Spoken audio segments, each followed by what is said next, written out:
साथियों, एक तरफ जहां इंटरनेट या डिजिटल वर्ल्ड लोगों के जीवन को आसान बना रहा है, तो वहीं दूसरी तरफ इसी डिजिटल वर्ल्ड का खतरा लोगों पर दिन ब दिन गहराता जा रहा है। हाल ही में दुनिया के कुछ देशों ने बच्चों के ऑनलाइन होने पर रिसर्च किया है। तो आइए जानते हैं रिसर्च के कुछ महत्वपूर्ण बिंदुओं को। आज बच्चे पहले के मुकाबले कम उम्र में इंटरनेट का इस्तेमाल कर रहे हैं और दुनिया में हर आधे सेकंड में एक बच्चा ऑनलाइन होता है। ऐसे में जानकार चेतावनी दे रहे हैं कि ऑनलाइन दुनिया तक बच्चों की बढ़ती पहुंच से उनके लिए गंभीर खतरे भी पैदा हो रहे हैं। वेस्टर्न सिडनी यूनिवर्सिटी के यंग एंड रेजिलिएंट सेंटर ने इस बारे में हाल ही में एक स्टडी की है। इससे पता चला है कि कम आमदनी वाले परिवारों के बच्चे खास तौर से अनजान लोगों से अनुचित या गैर जरूरी रिक्वेस्ट ब्लॉक नहीं करते हैं। इस अध्ययन में पाया गया है कि ऐसे लोगों की शिकायत न करने या ब्लॉक नहीं करने की वजह से बच्चे भविष्य में खुद को अनचाहे संपर्क से कहीं ज्यादा बड़े जोखिम में डाल लेते हैं।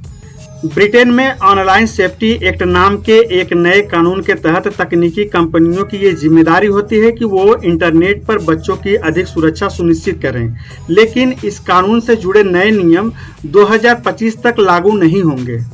आलोचक कहते हैं कि ये नियम भी बहुत अधिक कारगर नहीं होगा। दुनिया भर में सरकारों ने ऐसे ही नियम कायदे लागू किए हैं। तो आइए ऑनलाइन दुनिया में बच्चों को कैसे महफूज रख सकते हैं और बच्चों के लिए इंटरनेट की दुनिया ज़्यादा सुरक्षित बनाने के लिए दुनिया भर की सरकारें और तकनीकी कंपनियां क्या कर रही हैं, इसके बारे में जानते हैं। आज दुनिया भर में बच्चे पहले से कहीं ज़्यादा वक्त ऑनलाइन होते हैं। संयुक्त राष्ट्र के मुताबिक दुनिया में हर आधे सेकंड में कोई न कोई बच्चा पहली बार ऑनलाइन दुनिया में दाखिल हो जाता है। आंकड़े दिखाते हैं कि दुनिया में कनेक्टिविटी को बढ़ावा देने में कम उम्र वाले का सबसे ज्यादा योगदान है। 2023 में दुनिया भर में 15 से 24 साल के 79% लोग ऑनलाइन हो रहे थे, जो बाकी आबादी से 65% ज्यादा है।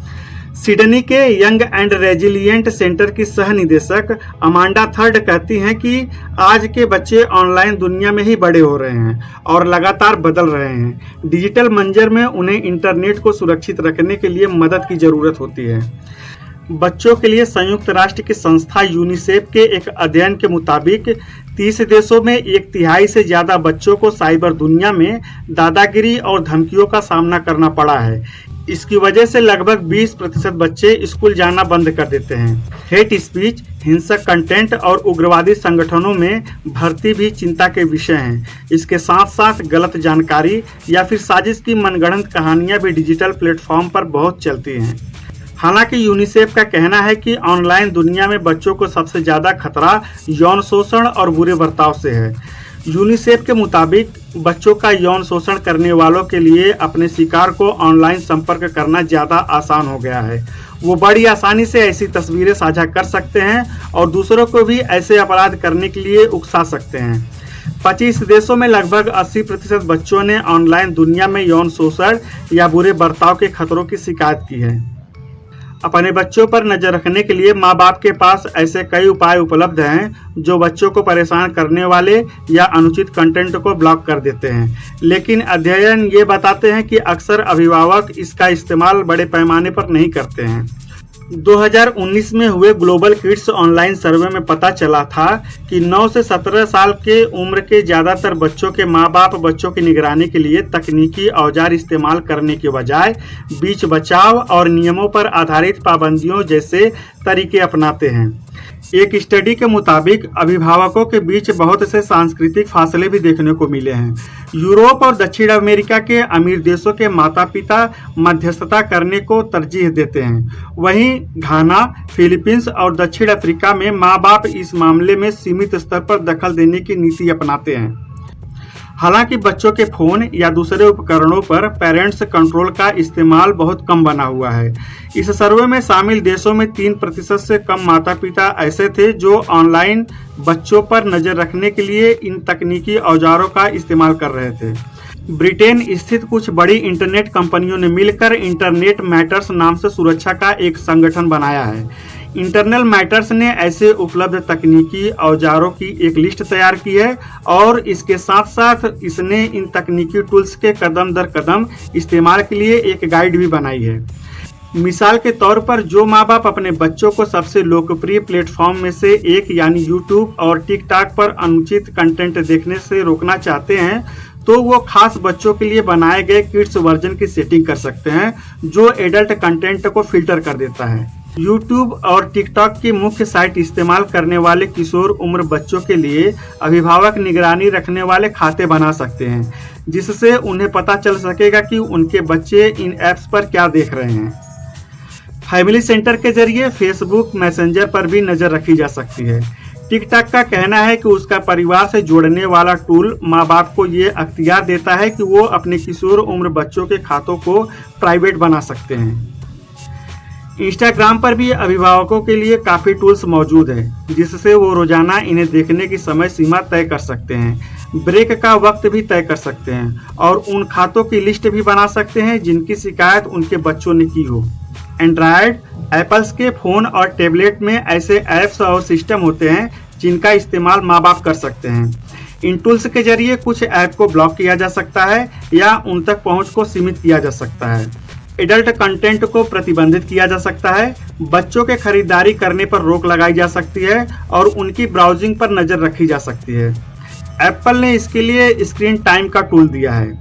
गूगल फैमिली लिंक के नाम से इसके लिए ऐप देता है। वहीं दूसरे डेवलपर्स ने भी ऐसे कई ऐप्स उपलब्ध कराए हैं। नेटफ्लिक्स जैसे स्ट्रीमिंग प्लेटफॉर्म कंटेंट को फिल्टर करने के लिए पेरेंटल कंट्रोल मुहैया कराते हैं। वहीं गेमिंग के कंसोल की सेटिंग के जरिए बच्चों के माँ बाप उनकी उम्र के मुताबिक गेम खेलने की सीमा तय कर सकते हैं और गेम खेलने के दौरान खरीदारी पर रोक लगा सकते हैं। कई देशों में अभिभावकों के लिए नियंत्रण के ये विकल्प ब्रॉडबैंड और टीवी के सब्सक्रिप्शन की सेवाओं की तरफ से भी दिए जाते हैं। ब्रिटेन की बच्चों की कल्याणकारी संस्था NSPCC के मुताबिक बच्चों से ऑनलाइन सेफ्टी के बारे में बात करना और उनकी ऑनलाइन गतिविधियों में दिलचस्पी रखना भी काफ़ी अहम है। ये संस्था माँ बाप को सुझाव देती है कि वो इन मुद्दों पर बातचीत को अपने बच्चों के साथ रोजमर्रा की बातचीत का हिस्सा बनाएं, ठीक उसी तरह जैसे वो बच्चों से स्कूल में बिताए गए वक्त के बारे में बातें करते हैं। इससे बच्चों के लिए अपनी चिंताएं माँ बाप से बता पाना और आसान हो जाएगा। यूनिवर्सिटी में कंप्यूटर सुरक्षा के विशेषज्ञ प्रोफेसर एलन वुडवार्ड कहते हैं, सबसे खराब बात बच्चों से ये कहना होता है कि तुम इसे नहीं देख सकते हो। प्रोफेसर वुडवार्ड कहते हैं, फिर बच्चे इस रोकथाम से बचने का कोई ना कोई रास्ता निकाल ही लेंगे, फिर चाहे इसके लिए उन्हें वर्चुअल प्राइवेट नेटवर्क यानी VPN का इस्तेमाल करना पड़े, जहां उन्हें ऐसी पाबंदियों से बचने का मौका मिल जाता है, या फिर वो किसी दूसरे के लॉगिन के जरिए वो सब देखने लगते हैं। हाल के वर्षों में विनियमन की संस्थाओं ने निजता के ऐसे कानून लागू करने पर जोर देना तेज कर दिया है, जिनसे बच्चों की ऑनलाइन दुनिया में हिफाजत हो सके। इस मामले में कानून बनाने वाले भी काफ़ी सक्रियता दिखा रहे हैं। हालांकि international association of privacy professionals IAPP का कहना है कि इनमें से बहुत से लोग इस बात पर सहमत हैं कि ऑनलाइन दुनिया में प्राइवेसी और सुरक्षा बनाए रखने के लिए और कानूनों की जरूरत है, लेकिन न्यायिक अधिकार क्षेत्र इस साझा मकसद के लिहाज से अलग अलग तरीके अपना रहे हैं। मिसाल के तौर पर ब्रिटेन या फिर कैलिफोर्निया में ये कंपनियों की जिम्मेदारी है कि वो अपनी सेवाओं को इस तरह तैयार करें जिससे बच्चों की निजता और सुरक्षा को सक्रियता से महफूज बनाया जा सके। ब्रिटेन की तकनीकी सचिव मिशेल डोनेलॉन ने बड़ी तकनीकी कंपनियों से गुजारिश की थी, आप हमारे साथ मिलकर तैयारी करें, भारी जुर्माना लगने और सख्त कानून लागू होने का इंतजार न करें, अपनी जिम्मेदारी निभाने में सक्रियता दिखाएं और अभी कार्रवाई करें। अमेरिका के कुछ कानून इंटरनेट तक बच्चों की पहुंच की निगरानी के लिए माँ बाप की जिम्मेदारियों पर जोर डालते हैं। 1998 का अमेरिकी children's online privacy protection act माँ बाप की इजाज़त के बगैर ऑनलाइन कंपनियों को बच्चों से जुड़ी कुछ जानकारियां प्रोसेस करने पर रोक लगाता है। अमेरिका के अरकानसास, लुसियाना, टेक्सास और यूटा राज्यों में हाल में पारित किए गए एक कानून मोटे तौर पर सोशल मीडिया सेवाओं को बच्चों को उनके माँ बाप की इजाज़त के बगैर इस्तेमाल करने की इजाज़त देने पर रोक लगाते हैं। 2020 में ब्राज़ील ने निजी डेटा जमा करने को लेकर एक कानून पारित किया था, लेकिन ब्राज़ील के संसद अभी भी डिजिटल माहौल में बच्चों और किशोरों की हिफाजत करने की व्यवस्थाओं जैसे कि इंटरनेट सेवाएं और ऑनलाइन प्रोडक्ट देने वालों के लिए यौन शोषण की चेतावनी देने वाली व्यवस्था बनाने को लेकर अभी परिचर्चाएं ही कर रहे हैं। 2022 में फ्रांस ने इंटरनेट से जुड़े डिवाइस के लिए मां बाप की इजाजत को अनिवार्य बना दिया है। अगस्त 2023 में भारत ने एक विवादित डेटा प्राइवेसी बिल को मंजूरी दी थी, जिसमें बच्चों के निजी डेटा को जमा करने के लिए उनके मां बाप से तस्दीक के साथ इजाजत लेना जरूरी बना दिया गया था। इस कानून में खास बच्चों को निशाना बनाकर ऑनलाइन विज्ञापन करने पर भी रोक लगा दी गई थी। आज तकनीकी कंपनियों के खिलाफ न केवल निजता से जुड़ी चिंताओं बल्कि यूजर की ऑनलाइन सुरक्षा को लेकर भी विरोध प्रदर्शन बढ़ता जा रहा है। दुनिया भर में एक्टिविस्ट और अभिभावक तकनीकी कंपनियों को ये जिम्मेदारी लेने या फिर ऐसे मंच तैयार करने का दबाव बना रही है जो बच्चों और कम उम्र के यूजर के लिए बनावट में ही सुरक्षित हो। इसी साल जनवरी के आखिर में अमेरिकी संसद में सुनवाई के दौरान मेटा के सीईओ मार्क जकरबर्ग ने उन बच्चों के मां बाप से माफी मांगी थी जिन्हें ऑनलाइन दुनिया में शोषण का शिकार बनाया गया था।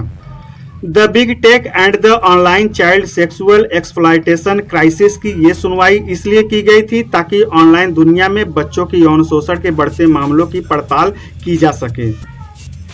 मेटा, स्नैप, डिस्कॉर्ड, एक्स और टिकटॉक जैसी सभी कंपनियों के अधिकारियों को गवाही देने के लिए बुलाया गया था। हालांकि सबसे ज्यादा चर्चा मार्क जकरबर्ग और टिकटॉक के चीफ एग्जीक्यूटिव सो च्यू की पेशी की सबसे ज्यादा चर्चा हुई थी। सुनवाई के दौरान मार्क जकरबर्ग ने कहा था, आप सबको जिन हालात से गुजरना पड़ा उसके लिए मैं माफ़ी मांगता हूं। आपके परिवारों को जिन चीज़ों का सामना करना पड़ा उसकी तकलीफ किसी को भी नहीं झेलनी चाहिए। अमेरिकी संसद में यह सुनवाई तब हुई थी जब मेटा के एक पूर्व वरिष्ठ कर्मचारी ने कांग्रेस को बताया था कि वो ये मानते हैं कि इंस्टाग्राम किशोरों को यौन शोषण से महफूज रखने के लिए पर्याप्त कदम नहीं उठा रहा है। मेटा और स्नैपचैट ने कहा कि उन्होंने 18 साल से कम उम्र वाले अपने यूजर्स के लिए पहले से ही सुरक्षा के अधिक उपाय कर रखे हैं। उन्होंने माँ बाप की निगरानी आसान बनाने वाले टूल्स के बारे में भी बताया। स्नैपचैट के एक अधिकारी ने कहा, नौजवान पीढ़ी के बीच लोकप्रिय एक प्लेटफॉर्म के तौर पर हमें अपनी अतिरिक्त जिम्मेदारियों का एहसास है कि हमें एक सुरक्षित और सकारात्मक अनुभव देना चाहिए। मेटा के एक प्रतिनिधि ने कहा कि उनकी कंपनी चाहती है कि युवा पीढ़ी के लोग अन्य लोगों से ऐसे माहौल में जुड़ सकें जहां वो खुद को सुरक्षित महसूस करते हों। उन्होंने कहा कि हिंसा और खुदकुशी को उकसावा देने वाले कंटेंट, खुद को चोट पहुंचाने या फिर खान पान की बीमारी बढ़ाने वाले कंटेंट हमारे नियमों के खिलाफ हैं और हमें जब भी अपने प्लेटफॉर्म पर ऐसा कंटेंट मिलता है हम उसे हटा देते हैं। हालांकि बीबीसी समेत कई मीडिया और निगरानी रखने वाले संगठनों ने बताया है कि अनुचित या दुर्व्यवहार करने वाले कंटेंट की शिकायत करने के बावजूद ये कंपनियां उन्हें तुरंत हटाती नहीं हैं। अक्सर ऐसा होता है कि कई बार संपर्क करने के बावजूद भी ऐसे कंटेंट को यूं ही पड़ा रहने दिया जाता है। साथियों, आशा करता हूं कि आपको ये जानकारी अच्छी लगी होगी और अगर आप हमारे चैनल पर पहली बार आए हैं तो चैनल को सब्सक्राइब करें, बेल आइकन को भी प्रेस करें, वीडियो को लाइक और शेयर करें ताकि हम आपके लिए ऐसी ही जानकारियां लाते रहें। धन्यवाद। जय हिंद।